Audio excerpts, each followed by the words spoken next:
Assalamualaikum warahmatullahi wabarakatuh. Perkenalkan, nama saya Yuria dari kelas 06 Prodi PGSD semester 5. Di sini saya dari kelompok 5 ingin mempresentasikan hasil kerja saya yang berjudul Anak yang mengalami hambatan perkembangan intelektual atau tunagrahita. Baik, di sini ada 4 poin yang akan kita bahas, yaitu yang pertama, pengertian dari tunagrahita. Yang kedua, apa saja hambatan dari tunagrahita. Yang ketiga, apa saja ciri-ciri atau karakteristik dari anak tunagrahita. Yang keempat, faktor penyebab anak tunagrahita. Jadi langsung saja kita ke poin yang pertama, yaitu pengertian dari anak tunagrahita. Tunagrahita merupakan kata lain dari retardasi mental atau mental retardation, yang berarti perkembangan mental. Tuna berarti merugi, grahita berarti pikiran. Jadi tunagrahita merupakan istilah yang digunakan untuk menyebut anak yang mempunyai kemampuan intelektual di bawah rata-rata. Istilah lain untuk tunagrahita ialah sebutan untuk anak dengan hendaya atau penurunan kemampuan atau berkurangnya kemampuan dalam segi kekuatan atau nilai, kualitas, dan kuantitas. Seseorang dikatakan tunagrahita apabila memiliki 3 indikator, yaitu yang pertama, keterhambatannya fungsi kecerdasan secara umum atau di bawah rata-rata. Yang kedua, ketidakmampuan dalam perilaku sosial atau adektif.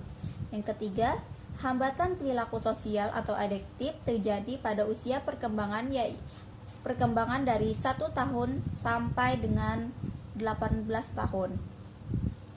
Baik, poin yang kedua, apa saja hambatan dari tunagrahita? Tunagrahita pada umumnya mengalami hambatan dalam aspek kognitif dan perilaku adektif.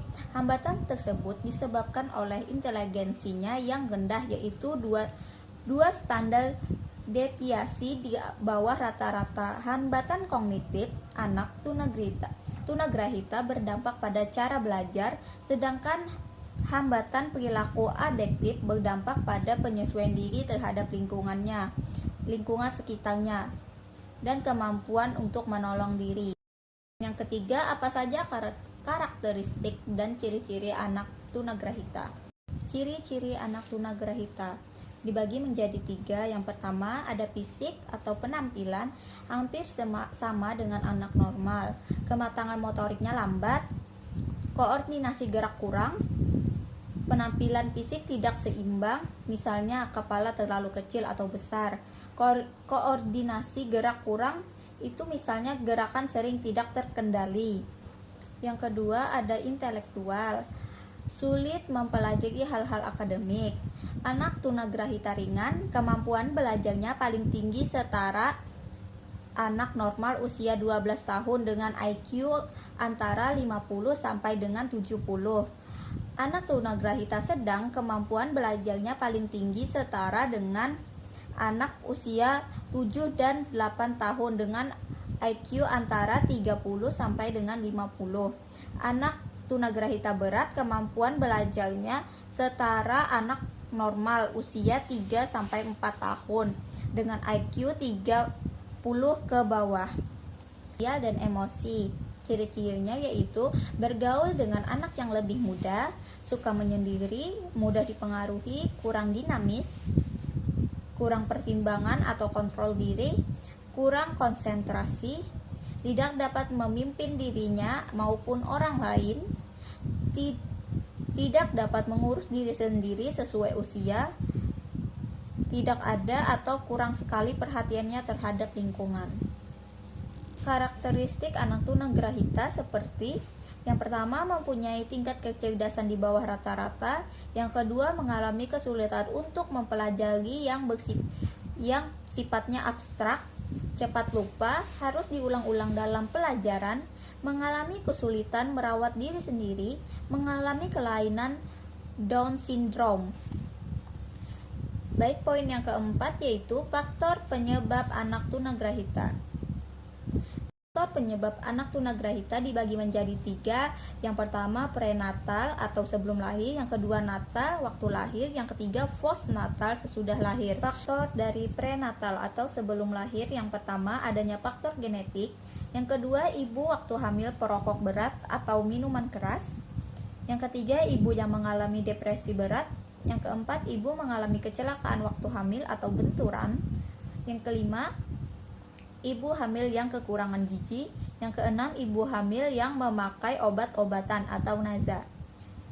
Dan yang kedua yaitu natal waktu lahir.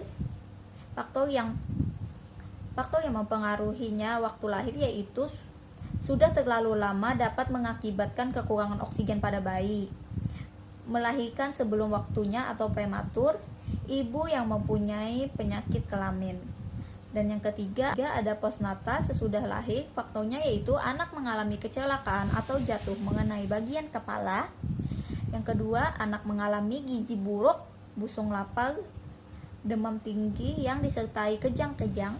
Dan yang ketiga, radang selaput otak atau meningitis dapat menyebabkan seorang anak menjadi ketunaan atau tunagrahita.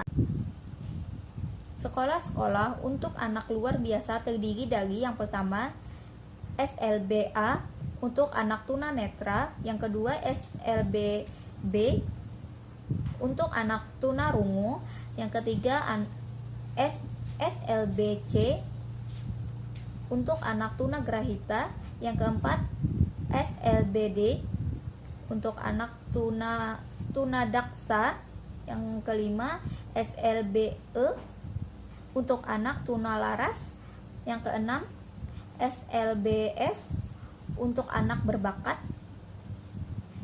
yang ketujuh SLBG untuk anak cacat ganda. Kebutuhan pendidikan anak tunagrahita. Yang pertama, adanya kebutuhan pendidikan bagi anak tunagrahita. Yang kedua, perlunya pencapaian kebutuhan pendidikan bagi anak tunagrahita. Yang ketiga, cara untuk memenuhi kebutuhan pendidikan anak tunagrahita. Tujuan pendidikan untuk anak tunagrahita. Pertama, tujuan pendidikan anak tunagrahita ringan adalah agar anak dapat mengurus dan membina diri serta dapat bergaul di masyarakat. Yang kedua, tujuan pendidikan anak tunagrahita sedang adalah agar anak dapat mengurus diri seperti makan, minum, dan dapat bergaul dengan anggota keluarga dan tetangga.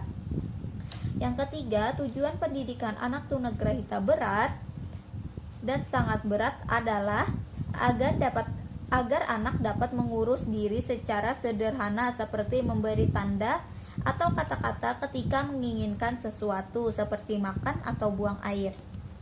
Baik, terima kasih, cukup sekian presentasi dari saya. Assalamualaikum warahmatullahi wabarakatuh.